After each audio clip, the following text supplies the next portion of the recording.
At first view, I want the audience to notice the images in the center of my iGraphic. They will see that there are 3 globes, followed by a 4th image. The first 3 are there's a globe with North America as the center point, the second is Africa as the focus, and the third has Europe.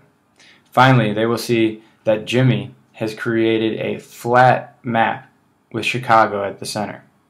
I want the audience focus to then pan out and notice that the assignment on the top of the board was for each student to illustrate their world.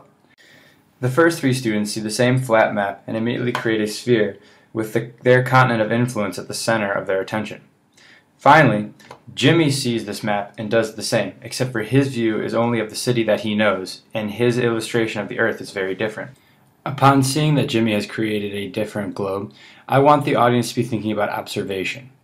How did all of these students observe the same map of the same task, but create different illustrations of their world?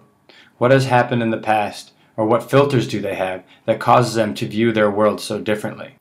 The audience's attention should have been drawn to the desk in the front, where it is written, "How do students see the world?"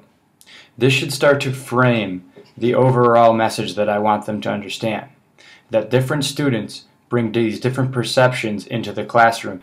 As the audience is considering these filters, I want them then to notice the different fonts that are used for each student's name.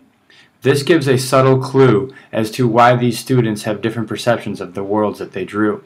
Jimmy's handwriting illustrates the struggle that I have in Chicago, with many of my students only trusting experiences that they've had in their own lives, and many of those experiences do not reach outside the city of Chicago.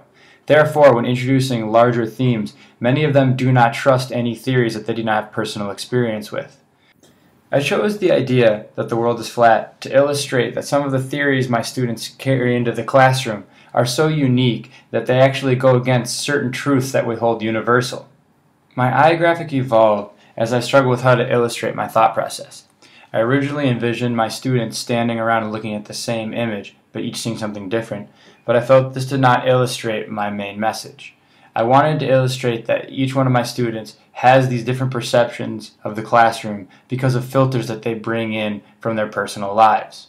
For this, I wanted to show that often when they are given the exact same task, they often come up with very different results. The main idea I want the audience to walk away with is that all students perceive the world differently, and that we must understand how and why they have these perceptions to successfully deliver our content.